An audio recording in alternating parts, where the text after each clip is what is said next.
Okay. Okay, so hi everybody. I think there's a lot of faces I've met before and a few new faces. So Yuko, nice to meet you. Chris, nice to see you again. So I think what I'm going to talk about today is not necessarily something that's really groundbreaking, not something that's necessarily very new, but it's maybe something that people in their own context haven't tried recently and might be interested in doing. And that's my read aloud lunch.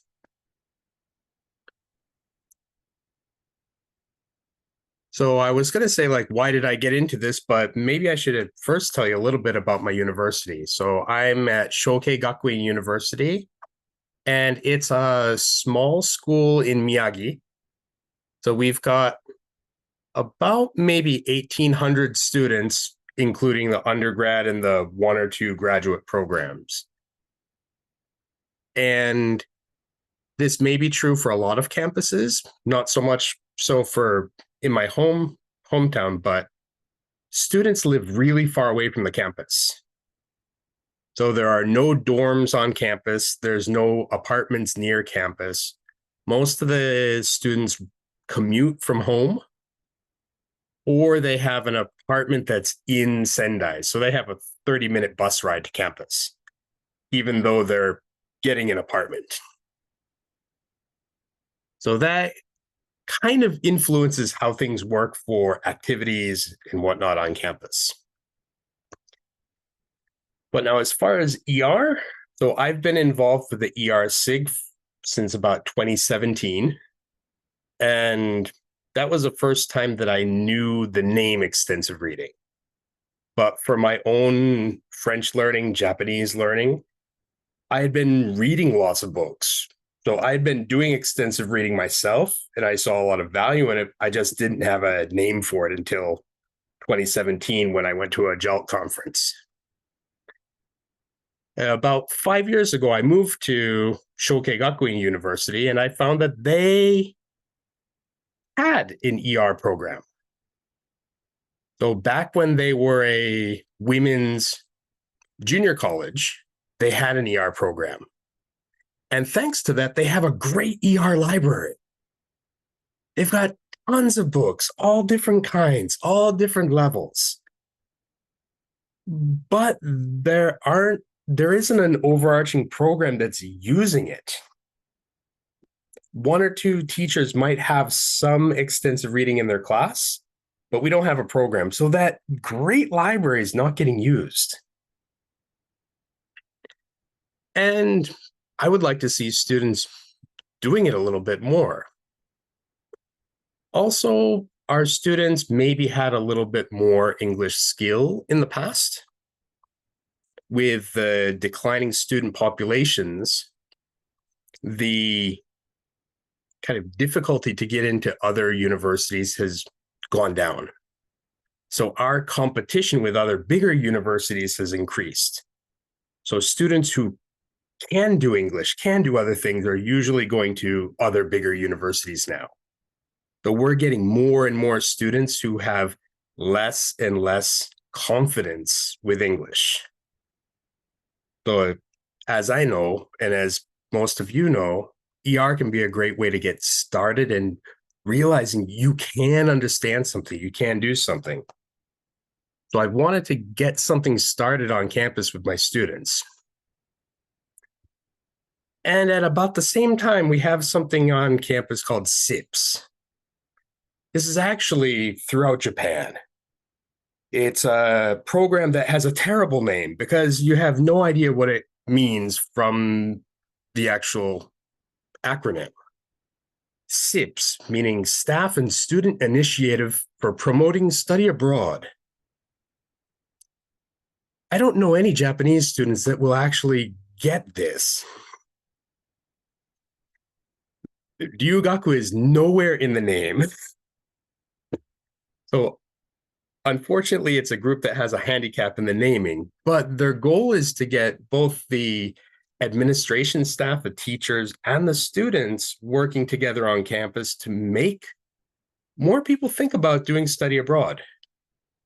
have them kind of when they go and they come back, they kind of share their experiences, get other people excited about it.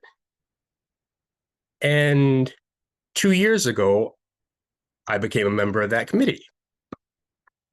Well, through that, the kind of cacho there says, well, is there anything we can do? I said, well, how about extensive reading? Could we do something like that? And this program kind of fell under the SIPS umbrella.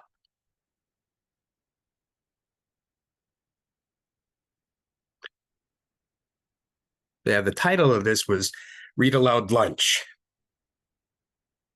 So it could be lunchtime. It could be other times of the day too. Lunchtime's a really busy time. But as I mentioned before, our university is really small. So at a big university, you could choose one period and still get a few students coming in, regardless of how poor the schedule is. But our first year doing this, we had it actually the period after lunch. And we had plenty of students who would say, yeah, that sounds great. I'd love to. When are you doing it? Oh, third period. I've got class. And then we changed it to another day. And we had a different group of students saying, oh, I'd love to go. I don't have, but I've got class. So by having it during a class time, we had too many conflicts with classes. Also, the first go round, we had 90 minutes, and that's a lot of time. So we had it split up into 30 minutes of absolute basic English, so kind of phonics readers, 30 minutes of kind of beginner readers, and 30 minutes of more kind of intermediate level readers. And for the first hour, almost nobody would come. That didn't mean that intermediate students would come at the last 20 or 30 minutes. It meant that everybody came at the last 20 or 30 minutes. So as I've been getting more and more classes, this 90 minutes of my time has been having a more and more dire impact for my work balance. And if students weren't coming and it was really hard to balance, I thought, we need to get this out. So we moved it into lunchtime. Personally, I'd prefer to have a quiet lunch in my office so I can de-stress and everything, but it works a little bit better for the students. Thankfully, I usually am able to find a day that I don't have class before or after lunch, so I can read together with the students and not feel rushed to go to the next class. Usually that's the case.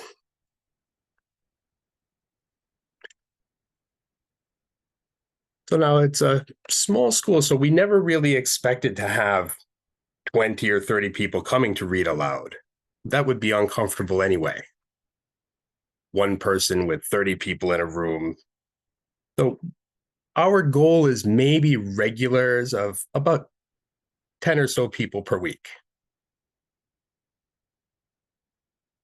But you can see the light blue line. Actually, it's hard to see. Sorry about that. That's kind of the total number of people that came per week. So not just students would come to read aloud. Admin and teachers sometimes would come. So every week from the Study Abroad Center, 2 people would come. So they were kind of helping me run it. But sometimes a teacher from the education department or some other department, 2 or 3 teachers would come by and just listen to English as well. At the bottom, you can see the student numbers. So in the very beginning, we're about 5 or 6 per week. And then when we get to July, it drops down. And then we see this line increasing up in the middle. That's not a real line. That's summer holiday. That's just going to the next semester. So the next semester at the beginning, it's a little bit higher and then drops down. So this is something that we have noticed for 2 years, we get a lot more participation at the beginning of the semester before students have exams, before students have reports, and before a lot of freshmen have part-time jobs. So from this kind of trend, we can see that even in lunchtime, it's kind of hard to compete with other things at the end of the semester. So a lot of our students, lunchtime is that last bit of time to get their paper written before the submission deadline.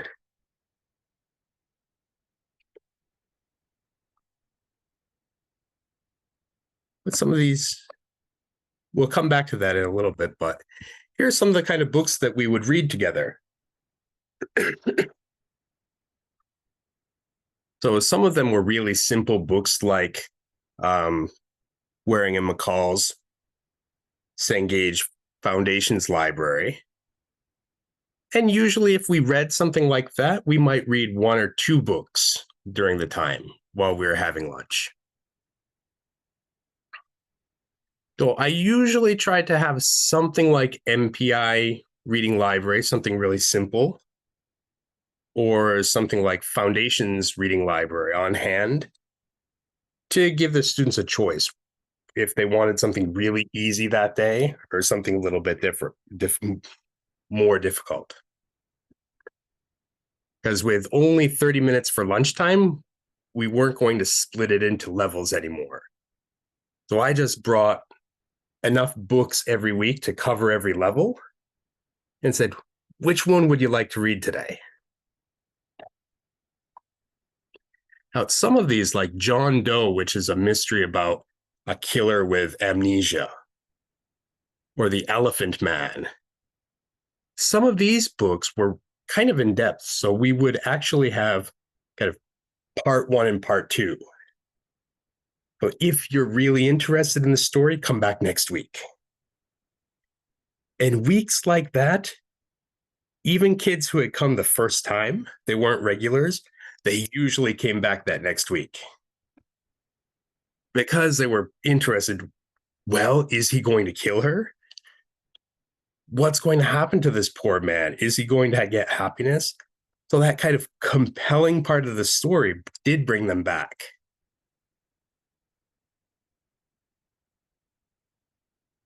Now, one down here, Thanks for the Memories. This is a book that is really simply written, but it's about dogs. And it's about dogs and their short lives. And I'm a sucker for this. And I thought it was a 3rd or 4th time I'd read this, so I'd be okay. But while we were reading it together, I started crying with the kids. So they could kind of understand where I was coming from, but it was a little bit awkward and nonetheless. And a little bit to the left, we see something with an orange banner at the top. The title for that is Men's Konkatsu Tales. So these are kind of true stories that Heather Dixon kind of gathered from her Eikaiwa students over the years. So together with my students, we read these stories, and they were awful.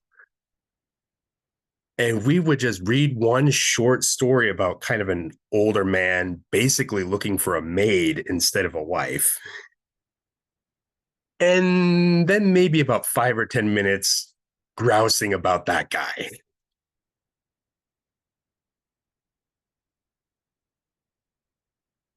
Now, every now and again, I would bring in something from my home, like one of my favorite picture books, Where the Wild Things Are.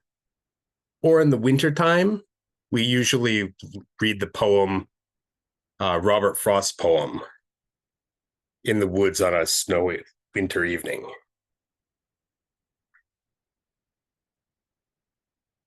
But back to the reading.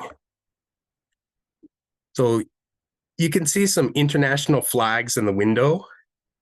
That's the SIP's kind of office space, their space for doing events and hanging out with the students. But this kind of open patio next to it is also our space. So during the springtime, when the students are just coming in and the weather's beautiful, it was lunchtime outside.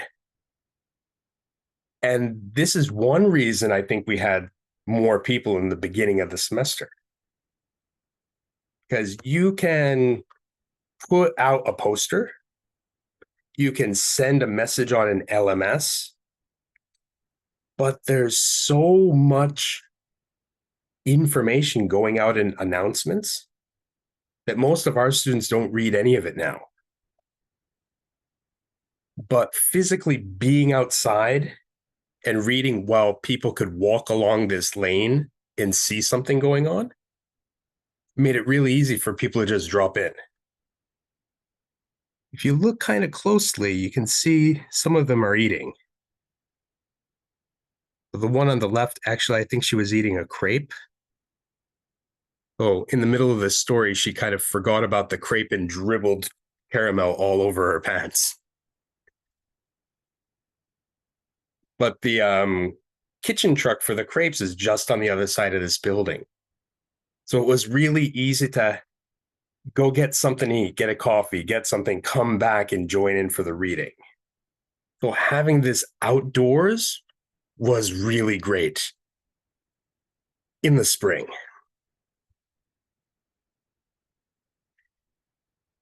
Now, once we got into mid-July, it was just too hot. The sun was beating down directly from above. So we had to go into our indoor space with the air conditioner.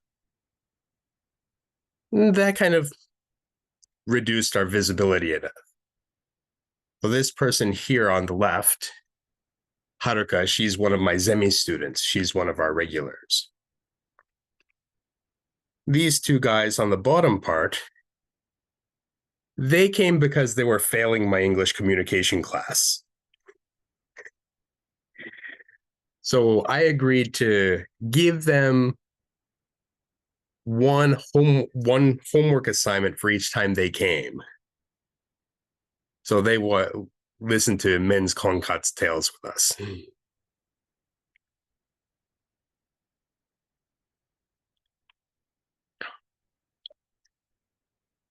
Once we came back in the fall, we tried to continue the outdoor stuff for a little while. And September, no problem. That was beautiful. October, it's getting a little chilly.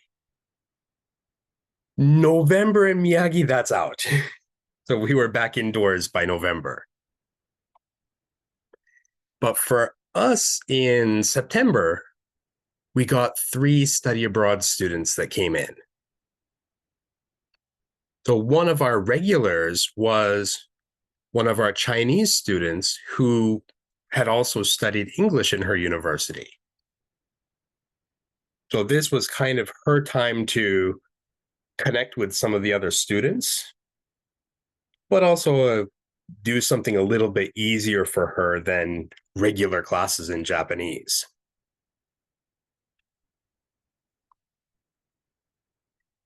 And even one of my former English communication students came in when she was getting ready for her Eiken test. So she didn't become a regular, but I haven't been doing English for a few months. I feel a little rusty. Can I come by for a little bit?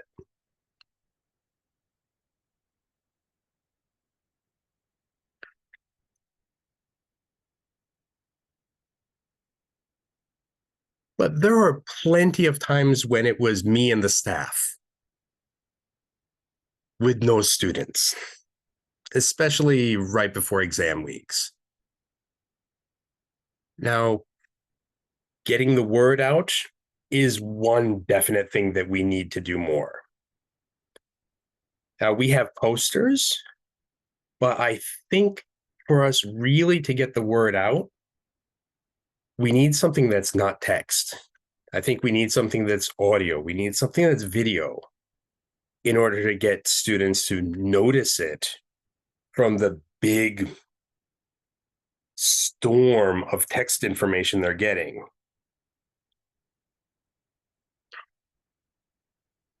And finding a way to be in a space where there's foot traffic.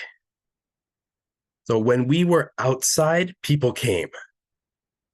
When we were inside, not so much.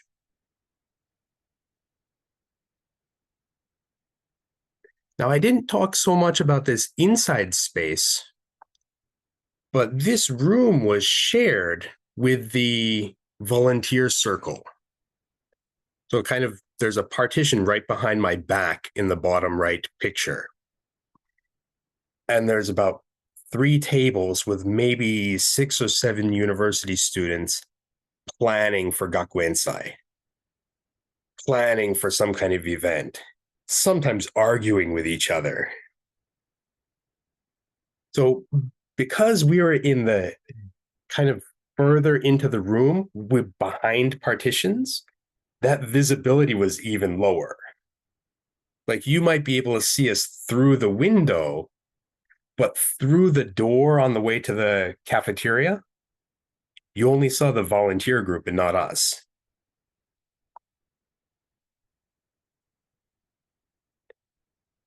And I told you how the staff came every week. They listened and they joined in the reading every week, and that's great. Hopefully, we can get more staff joining. But I would really like the staff to go outside of the room and maybe hand out flyers, physically talk to students, bring them in. When the staff was doing their own study abroad event and people weren't coming, I took the flyers and went around the lunchroom and got people to come in, and it worked fine. So I'm hoping they can do that for me now.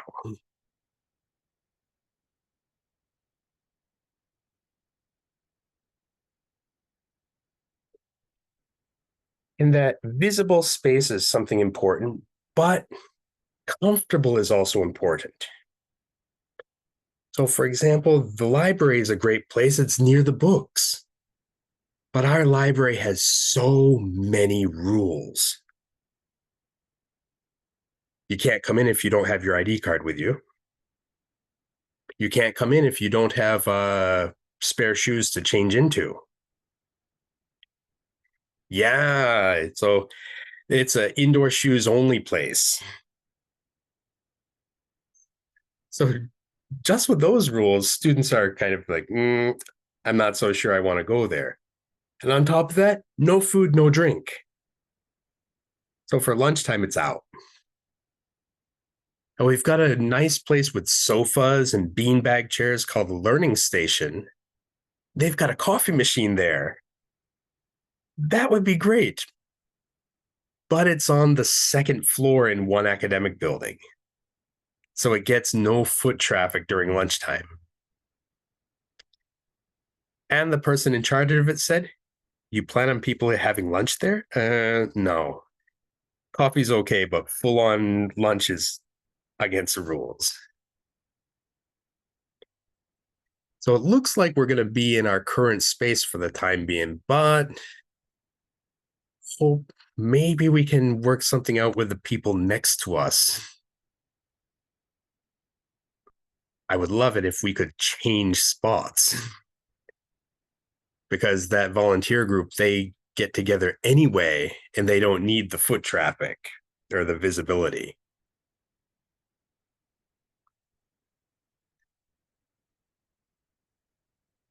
This is another challenge that this is probably the challenge that I'm most kind of worried about is I had some students that came to make up for homework. They didn't come because they wanted to read a book. However, even ones who came because they wanted points for a homework assignment did get into the stories. So I'm kind of curious how much incentive is too much, where the students aren't really getting anything from the story. They're just coming because of the incentive.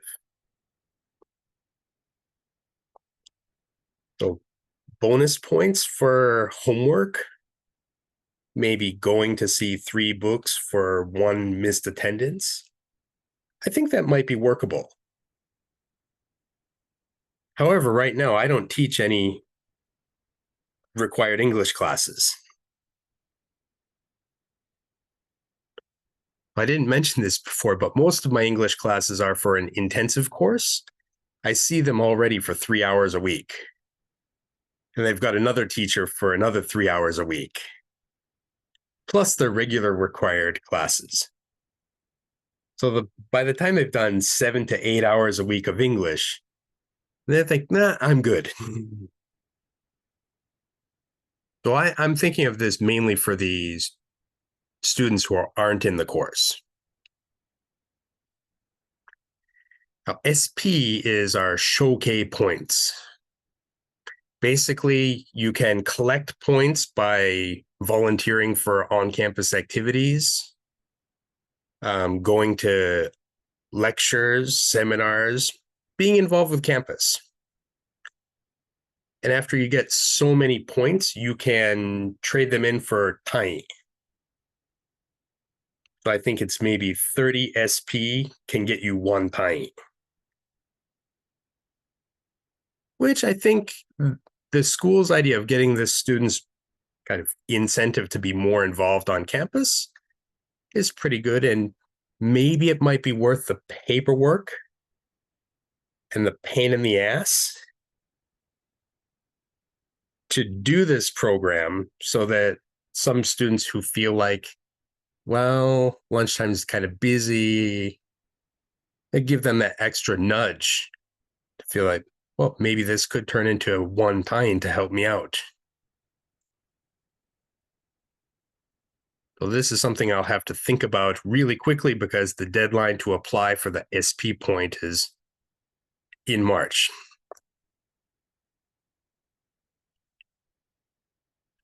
We're going to be continuing this next year as well.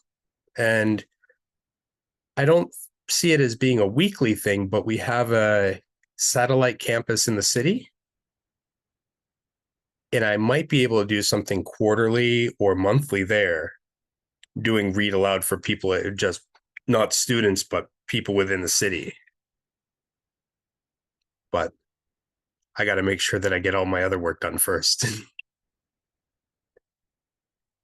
So that's our read aloud lunch.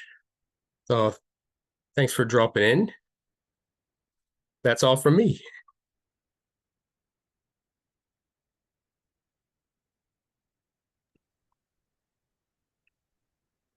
Thank you, Pat. So we can go on to questions. Any questions from the floor? A comment question. Talk about incentives, because I think the whole idea of being able to eat while listening seems to be quite an appealing thing. Is there any way that you could perhaps incorporate some sort of cultural element to that? So perhaps like a snack from, like someone baked brownies or bring in a bag of not Doritos, but like something that's, if you had food available, that could be another way to get them through the door. And you could call it something like, Yeah. And that read actually, along and snack. We have a bit of budget, so that might be something doable. And yeah, being able to bring your own food and there being food, that's a big difference. Yeah. So yeah, so like they could bring their lunch, but you could also perhaps have something that you could provide. And because I was thinking the Cultural Readers Food series from what is it? Seed Learning. They have like foods from blah, blah, blah, blah. Like you could try and have one token snack or food from some country to sort of attract attention. Even if we just did it during the study abroad week, that might be something, because the producing the food and everything, that's suddenly would become my job. Yeah. But I think like you could then market it, so to speak, as like, read and eat or something like that, or something a little bit catchy. I'm just saying students love food. It is a lunchtime thing. So if you incorporated food, would be probably a good idea. The read and eat thing, we might be able to just kind of change the tables and chairs to the other side of the building, right next to the kitchen cars.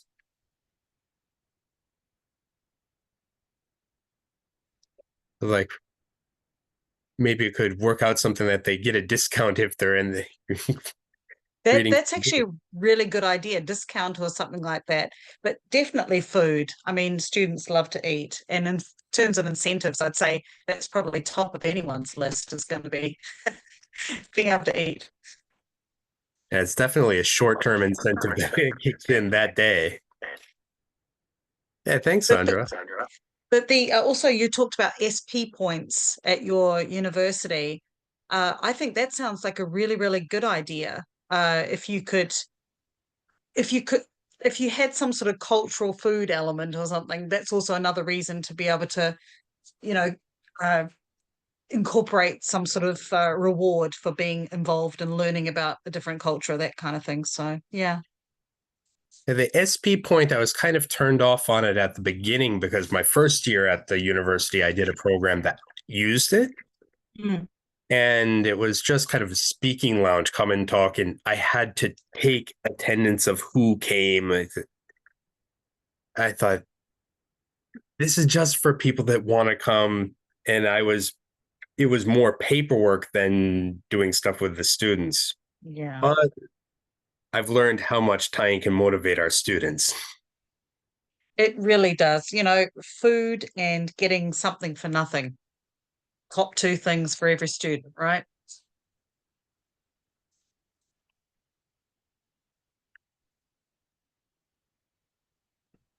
Is there a way to find student volunteers that would help promote your reading aloud sessions? Or reading aloud lunch? Oh, that actually, let me write that down. Yeah, involving students is probably better than asking the staff to help you. Because if the students really like listening to your reading aloud, they would promote to their friends first, and then the word will get around.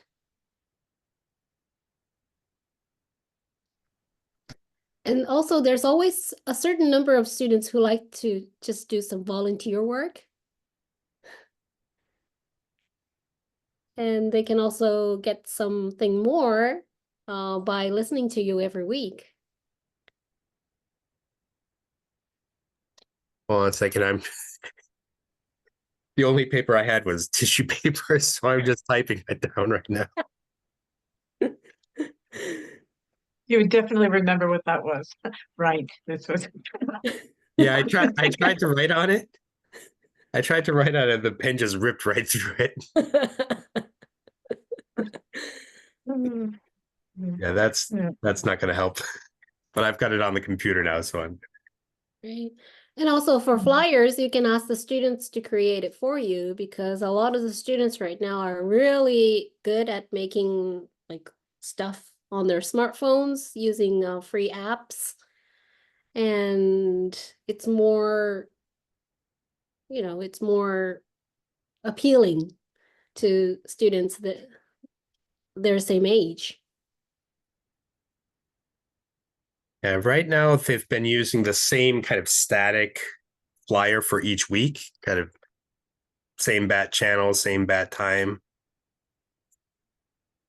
But they also have SIP's Instagram, so that might be something they could do. I suppose if I'm choosing the books to bring, I could give them the books to take a picture of before the week comes. Hmm. So it's not a complete mystery as to what the books are going to be each week. Hmm. And maybe pictures of like the sessions you've had, like the pictures you showed us. I think those are really good. Like Those go out on Instagram already. Okay. Oh, that's good. Oh, that's good. Yeah, actually, I got those from the school's Instagram.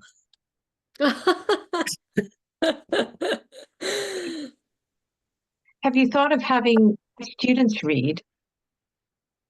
Yes, that in my heart of hearts, I would like to have a lot. I would like to have this kind of reading every day, but not always the same person reading. Mm. Because I'd love to see this done in Chinese and Korean as well. But we've got students that are in the teachers program. I really want them to come in. Yes, that's exactly what I was thinking. Like kids who are studying how to be teachers, like, yeah, this would be perfect experience Yeah. for them. Mhm. It would be, yeah. Mhm. I'm learning to read read aloud in the right volume of voice needs training. Now, I think for those students, the incentive part's going to become bigger. Because those are students that I've already been actively saying, hey, you should be coming. It's like, wow, I'm kind of busy. Oh. Because a lot of them, are students in the education program. For English and history, they're humanities students first, and the teacher's license is an add-on. So they have all of their requirements for their regular kind of graduation, and most of their education classes actually don't count. So I say, And it is a lot. It's a huge number. It's a lot of credits that don't count for anything apart from a teaching license at the end of it. Yeah. But the experience is so good. Like it's such practical and yeah. Yeah, really good. I had a question as well, if that's okay. Do you ask questions? Like, is it like I don't know, read with me kind of like like a father or mother reading to their child, and you ask questions and or you just read straight through? Thank you, Sandra. Yes, interactive. Yes. So because it's really close, I'll do a lot of reading of the students' faces while they're listening. So sometimes it seems like they didn't really get one of the parts that I said. Or like with the men's konkatsu tales, that look of disgust. We'll like just kind of stop reading the story for a minute and just talk about how disgusting that idea was, and then come back to it. So kind of a little bit like parents reading to their kids kind of thing. So it's pretty similar to what I do when I'm at the kindergarten. Nice, nice. I was thinking that would, I mean, add a bit more. It's not just a like presentation sort of thing, but you're getting, I don't know, stuff back from the listeners, and so they're kind of involved. So rather than like no comprehension questions, but there might be something that seems like it's interesting or seems kind of weird to the students, because it might be something that culturally just like, why did they do that? And we might kind of segue into that. Well, back in my hometown, we do this every week. And then we'll come back to the story. Nice, nice. Good. Okay. Thank you. Thank you. Oh, I know there was a question in the chat about this konkatsu that you keep talking about. True. So konkatsu is kekkon katsudo. So shukatsu is shushoku katsudo, or preparing for the end of your life, depending on how long the U is. So konkatsu is kind of like the different meetings, the different things that you'll do, like getting introduced to people, going on dating sites, all this stuff that you'll do in order to try to get married. And I don't know, maybe from about 10 years ago, this has become kind of like a word in the Japanese language. So like in my town here in Yamagata, we have a Zao skiing konkatsu event. So singles come in, they go to Zao, go to skiing for. So trying to help people meet each other and kind of maybe find a significant other. Speaking of like men and women, did you have any particular like group that was more responsive to the read alouds? Like, did you have more female students coming than male students? It's kind of hard to say any kind of trend for gender because of so few students in total. Because Haruka, of course, a young woman, and then Kyo-san, a young Chinese woman, they were regulars in the fall semester. So they came almost all the time. We didn't have any men that came every week. But Satoshi came probably for a good half of the fall semester. So he had been studying Chinese really intensely for about 2 years, and he was kind of starting his job hunting and wanted to get ready for TOEIC. So he came in to kind of listen to a little bit of English, and with the John Doe book, he's like, I'll see you next week.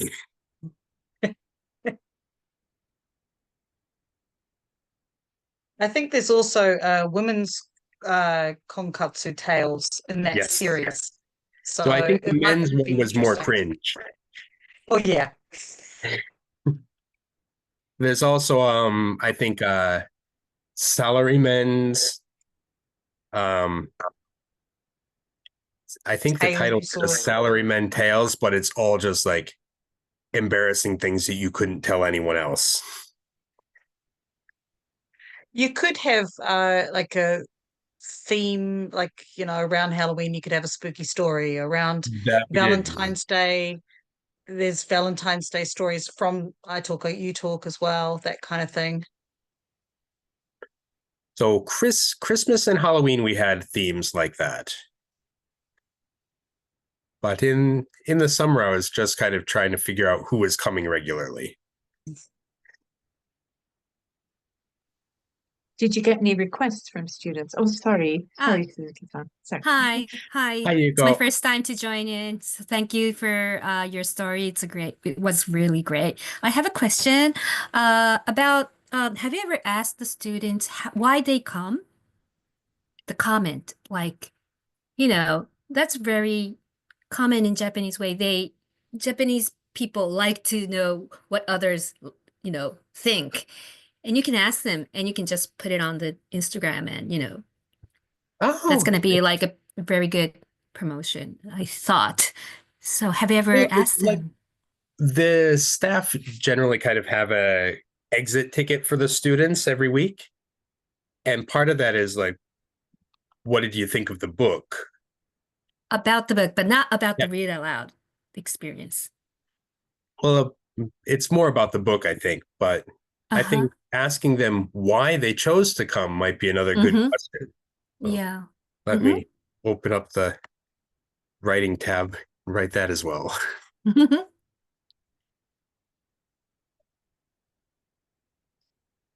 Because like the Chinese girl comes regularly, so that means she's feeling something.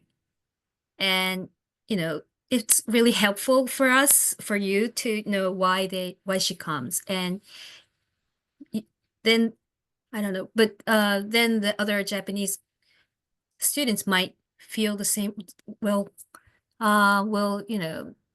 expect the same thing and come, they feel more to come, they're gonna feel more to come, I thought. So, yeah. With the Chinese student, I think one of the main reasons was that was her space, Uh-huh. kind of the study abroad student space. So that was a place that she felt comfortable to have her. Yeah. Yes. Okay. Yeah. Right. But there's plenty of students that would like to have their space for their lunch. Mm-hmm.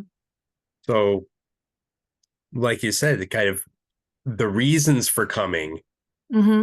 probably a lot of the students who don't come Doesn't come just know. because they think the reason to come is because they want to study and be a straight A Mm-hmm. student. Mm.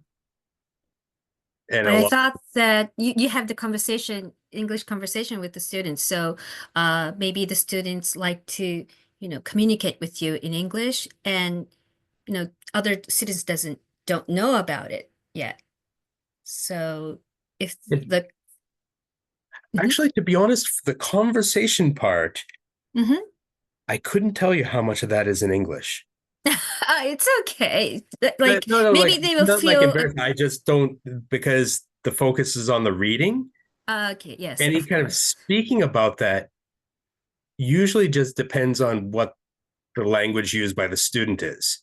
Mm-hmm. So if they speak Japanese, we speak Japanese. If they speak Mm-hmm. English, we speak in English. Mm-hmm. But And it's maybe a lot of students think that it's probably an English only space. mm-hmm. Yeah. And also maybe, well, I thought that maybe the students like to know the culture. Even in Japanese, you communicate with them. So while reading, you tell them about the English culture, and maybe that's why they come, or whatever. I mean, ask students, and just tell them to express their feeling and It might share be it. helpful if we can get some of those kind of opinions almost like a Instagram story. Mhm. So like just physically telling the camera, here's why I come. Mm-hmm. And those things, I think stories they delete after a day. Is it? Yeah, yeah. Reel or something like that. But you can keep it in the highlight. Learn So something new. so you can like yeah, I don't know how to say it, but you can put the title like uh the comment about the reading aloud, then the highlight that those stories can go into the highlight. Mm. That might be a place where the actual student volunteers for SIPs can help us out a lot. Yeah. Because Yes. all three of us, we know we know the name Instagram. That's about it.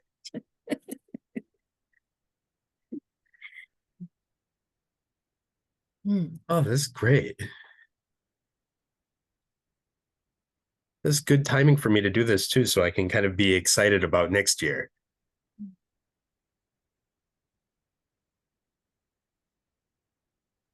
When did you find the biggest drop off? You said it was around, is it the end of semester, or when was the biggest drop off? Clearly end of semester. So like the beginning of the year, you have people that just came to campus new, let's try something new.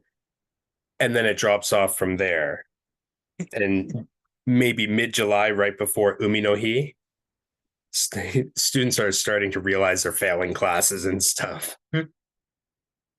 So they start making priorities elsewhere. September, there's not as much of that everything's new, let's try something new. So there might be a few students that say, I finished with my English class in the spring, I'd like to do a little bit more. There's some students that continue, but it was maybe a drop of 2 or 3 students compared to the beginning of the spring.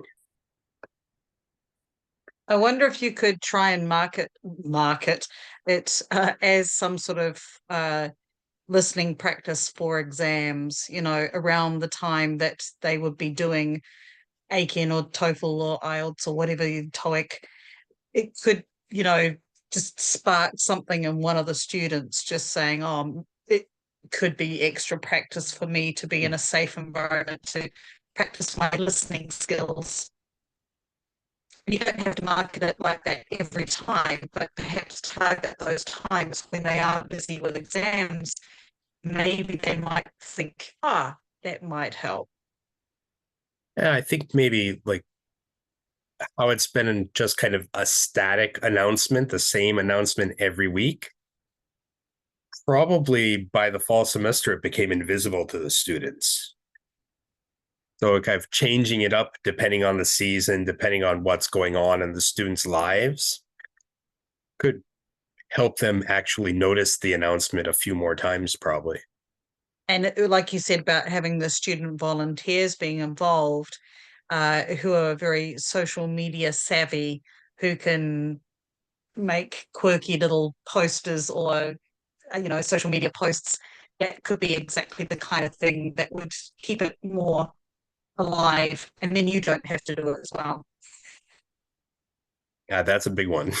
Yeah. Because every year I've got a new course to teach.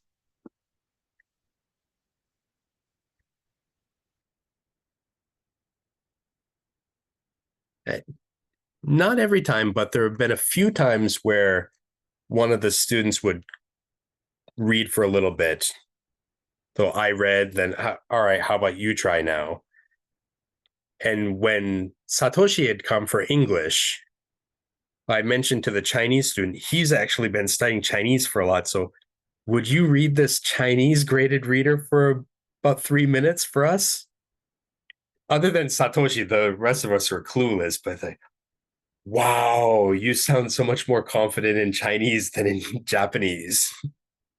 So it's good to see her in her native language.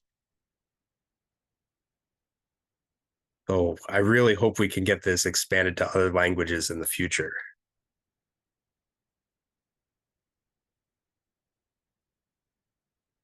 Actually, for our inbound study abroad students, we should have it in Japanese.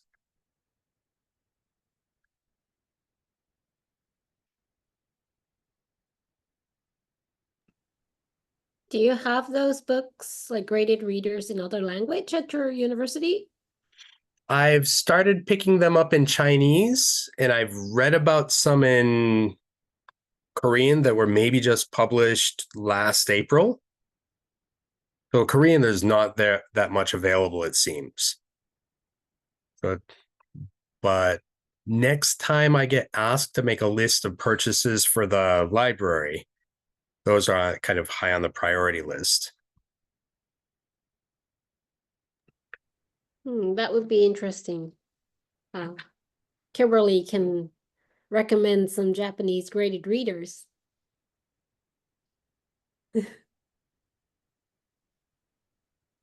You mentioned you used to read at kindergarten too? Yep. So one of my responsibilities starting this year is going to the kindergarten once a month to visit with the kids, play games in English, and it's usually one picture book that we read together as part of the 20 or 30 minutes that we have. But when I was at Eikaiwa, we did that every week as well. How do the small kids react to read aloud in English? Well, there's about 20 of them. So I figure 20 of them have their reaction. So it's pretty chaotic. So it's kind of like tell the story for a little bit, react to one of the students, all the other students react. All right, let's look all around the room for something that's in the book. All right, here we come back down. So it's an adventure. I see.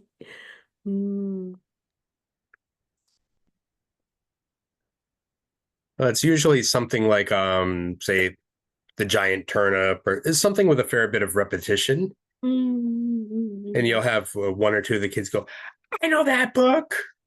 So-and-so did that last year. I see. Yeah. So Chris wrote, do I have these large books? I've been ordering them. So our library had maybe one or two. And we get a request from the library the purchases that we would like them to make. So I've just been all the large books that I can find and say, please get this, please get this. The other thing that I'm using a lot of is something in Japan we call kamishibai, which is instead of a bound book, there are cards that you flip in front of each other and say, like, the first card at the front the story for it is on the back of the last card. So as you move the cards forward, you still can have the story, but with that, I can use any Japanese one because the picture's on the front, the story's on the back. I'll make it up anyway. So I'll just tell them the story in my English. But by using a Kamishibai, it kind of opens up the number of books and stories I can use to a much larger number. Have you found those for English stories, or they would just be like Momotaro and you just tell it in English? um, A lot of the ones that are in English are almost kind of like for teaching English. right. They have English vocabulary, but they're really boring stories. It's right. The motive for writing it was clearly like language acquisition, like learn these verbs and learn these words. Yeah, so the English language Kamishibai is often pretty boring.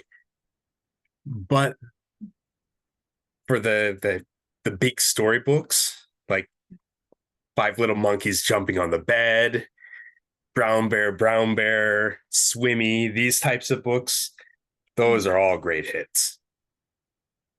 Right. Yeah. Yeah. And if you can say whatever to the picture, like you said, but sort of ad lib and go. No. Mhm. I wasn't really aware that there's no Kamishibai in other cultures. So I'd never seen it in America. So I think it's Japanese I'm- original. Yeah. I think I remember having this kind of thing when I was a kid in primary school.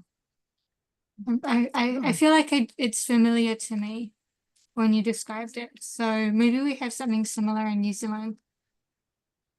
Yeah, I kind of thought it would exist in other cultures because I thought there's some frames in The Sound wooden of frames. Music with the little puppets. Mm-hmm. yeah. Because Kamishibai you Uh-huh. see in those big wooden frames, Mm-hmm.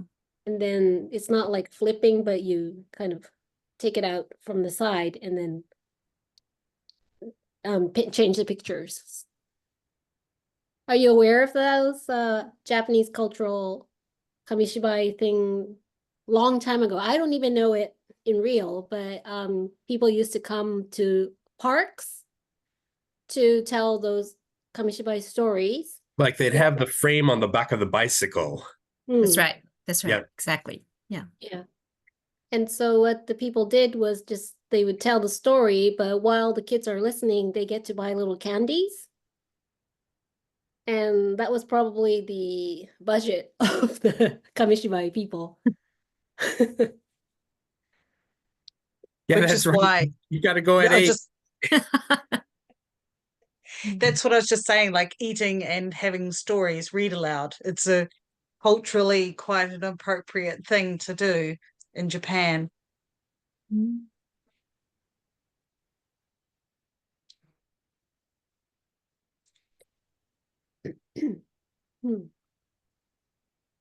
Well, any other comments or questions?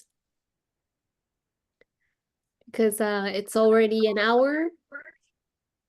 Oh, shall we hit the stop video? Yeah. Okay.